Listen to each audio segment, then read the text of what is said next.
On July 25th, heavy rain in Kyiv resulted in massive flooding, especially in the left bank area of the city. The equivalent of 3 months of rain fell in the space of 3 hours. Kyiv residents called the event quote-unquote Armageddon, and the city was dubbed Kyiv in Venice. One bridge was badly damaged, and in some places traffic was entirely blocked. Some streets became rivers, and low-lying areas became mini lakes. Several underground walkways were flooded up to their ceilings. Kyiv's outdated and inefficient sewer system contributed to the overall damage. Має бути ефективна зливова каналізація. Причому вона буде працювати лише тоді, коли вона правильно прокладена. Тобто з самотоком вода має через цю зливову каналізацію спускатися у Дніпро. Also located in the left bank part of Kyiv are the Osokorki Lakes, over 170 hectares of lakes, beaches, and forest areas. The area is often referred to as the quote-unquote Kyiv wilderness. It is a unique ecosystem. It has various species of wildlife and is a recreation spot for Kyiv residents. But this ecosystem is currently under threat. Plans are in the works to cover a large part of the area with concrete and to construct over 40 high-rise buildings near the water.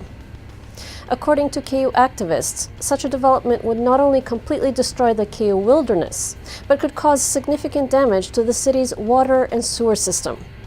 Якщо почне підтоплювати колектор, то це призведе просто до загальної міської катастрофи.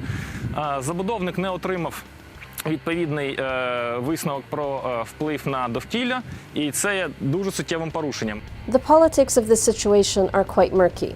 The developer company claims that it possesses all of the necessary permits for starting construction, while activists and local residents insist that this is not so, and that a large park has been designated for the area. Earlier, in spite of the fact that this issue had not yet been settled, the developer attempted to lay the foundations for the buildings. Emotions ran high, and physical confrontations between the builders and the activists took place in May and on July 16th.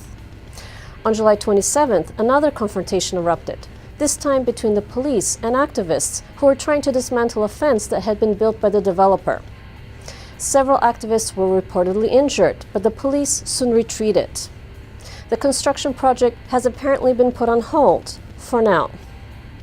These slice-of-life stories brilliantly depict the age-old struggle between man and his environment.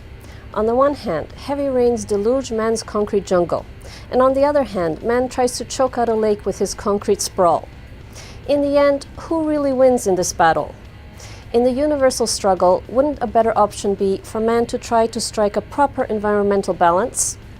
Does the answer really lie in depleting the Earth's resources while trying to colonize the Earth's moon and the planet Mars in order to satisfy the deficit?